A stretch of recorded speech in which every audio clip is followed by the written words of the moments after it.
Petr Yan and Henry Cejudo exchange words after the call out. Now, Petr Yan says, hey, Henry Cejudo, you talked a lot when you were quote-unquote retired.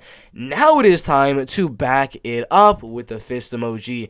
Now, after that, Henry Cejudo claps right back at the paragraph. Only if you had the gold. I would have loved to have buried you. You should go back to Dagestan and learn some more wrestling because you got out-wrestled by a Division III All-American. That would not be smart of you to take on an Olympic champion after that kind of loss.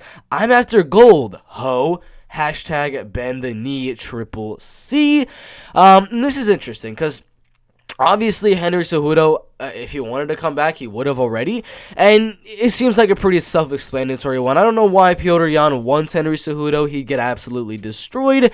But then Petr Yan comes back again. The truth is, you retired the day I became #1 contender. Let's get out of that. The day I became #1 contender and unretired on the same day I was no longer champion. Now you ducking me yet again only to prove those facts. So what do you guys think about this? And we got one more tweet from Henry Cejudo. And you lost at Aljamain twice. Do you think the Olympic champ 2-division UFC is going to play with sorry-ass contenders? Your fat-ass bold manager is going to get you hurt. I'll give you 20% off if you subscribe to my technique of the week.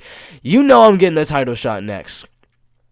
What do you guys think? He spells shot next. Shot wrong right there. But is there any more tweets? There's no more tweets. But that's a little beef and trash talk going on with Henry Cejudo and Petr Yan. Petr really wants to fight Henry. He's like, it's too easy of a fight. I want the title shot. What do you guys think? Should Henry get the title shot? Should we get a #1 contender fight with Petr Yan and Henry Cejudo? Put the thoughts down below. Aljamain Sterling reveals a new business venture he plans on pursuing. Now, after the Octagon is said and done, when he's no longer the champion of the UFC Bantamweight division, he says he wants to get into the rum business, as in he wants to compete with Conor McGregor. Does that mean that Aljamain Sterling has called out Conor McGregor? That's what I think. I think Aljamain Sterling wants to fight against Conor McGregor in a catchweight fight. I think that's what's happening here. Because the only reason Aljamain Sterling would want to start a rum business would be because he would like to compete against the greatest of all time, undefeated, undisputed Conor McGregor. What do you guys think about the call out of Aljamain Sterling to Conor McGregor? I'm just kidding, guys. But yeah, he's starting to run business after he retires. That's all I got on that story right there. Adrian Yanez accepts Gilbert the Rhino Burns' money for knockout of Tony Kelley this weekend. Now, I just heard about this maybe 30-40 minutes ago that Gilbert Burns is giving Adrian Yanez for money for knocking out Tony Kelley. Now, it's no surprise. He says, my guy, at Yanez MMA, representing Brazil, DM me your Zeller Cash App. Congratulations. Come on, my guy. Make sure you push Yanez to accept the money. He don't want it. It's been a fight. Hashtag UFC Austin. Big thing to Gilbert the Rhino Burns. Definitely spending that money on my son. I greatly appreciate it. So Gilbert the Rhino Burns, a top 5 UFC welterweight fighter, is just giving over some. We don't know how much money it was. I doubt that they're gonna say that. But Gilbert's just giving Adrian Yanez some extra cash after his win over Tony Kelley by first round at TKO. Crazy news here. So, I don't know. Maybe I call out Tony Kelley. I want to see if I can get some Gilbert Burns money. But what do you guys think about that one in the bantamweight/welterweight division? Calvin Kattar speaks out following disappointing loss to Josh Emmett this weekend. UFC featherweight contender Calvin Kattar says that he thinks he deserved the win on the judges' scorecards against Josh Emmett. They're both coming off very good wins coming into that fight. They went 25 full minutes to the judges' scorecards. We all know what happens when it's the judges. There's always going to be something iffy on them.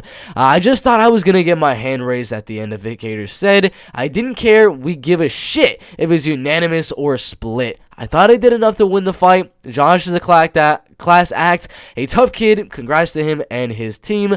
There was never a point I thought I could sit back, but I thought I was edging him out, especially the longer the fight went. The 5th round, I took it. I know he wanted to stand in the center and bang, but I mean, that'd be cool, I guess, if I wasn't up in the fight, maybe. I thought I was landing the better shots, but I'm not a judge.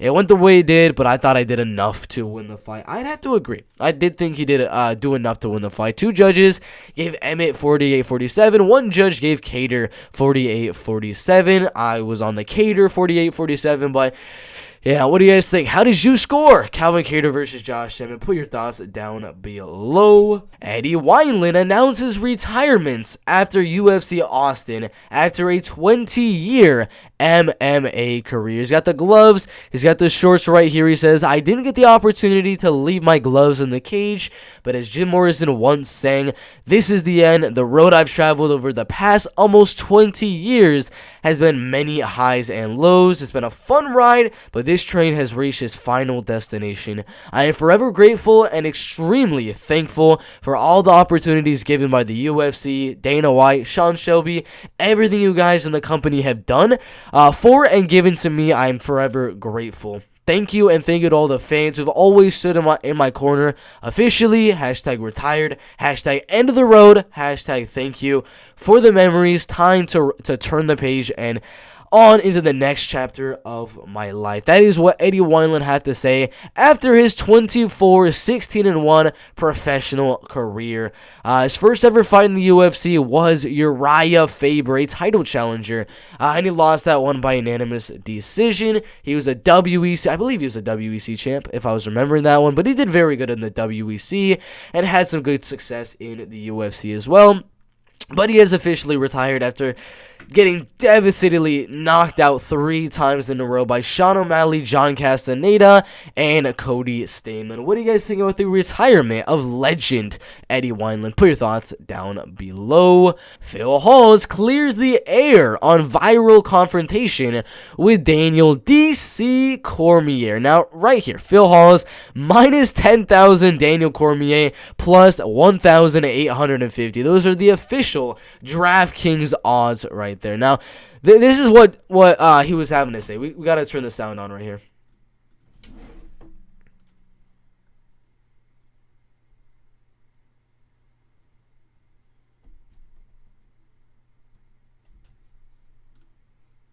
I was on the wrong one. I don't pick fights.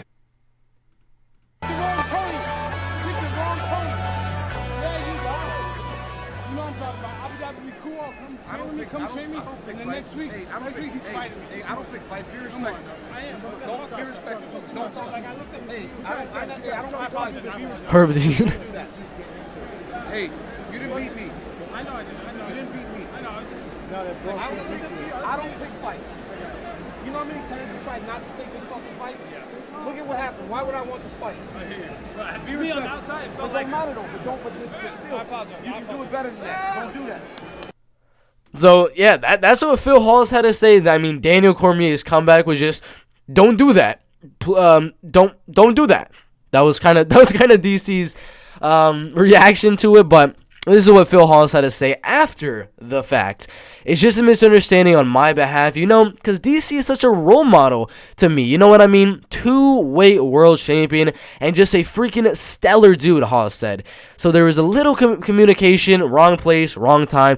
I apologize, DC. Don't beat me up. That's what Hawes had to say after that one. But what do you guys think about the confrontation between Phil Hawes and Daniel Cormier right there? I mean, I don't know. The betting odds are what they are. I don't know. Maybe we got a potential super fight on our hands. Maybe this will be the co-main event of Jake Paul's next fight. I don't know. But put your thoughts down below. Yeah, that is pretty much it for all of today's MMA news. We got Aljamain Sterling trying to compete with the greatest of all time, Conor McGregor, by opening a rum company when he is done with the UFC to rival the whiskey company of Conor McGregor, proper number 12 Irish whiskey. And we also have Petr Yan versus Henry Cejudo as a potential 2022 number 1 contender matchup that I think, personally, Henry's probably going to win. We have Valentina Shevchenko trying to get in some more acting roles.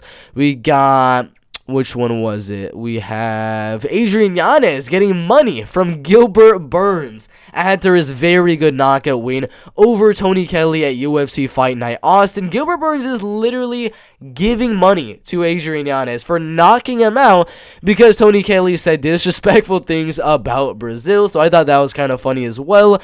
We have Calvin Kattar's thoughts on the decision against Josh Emmett. He definitely disagrees with the decision.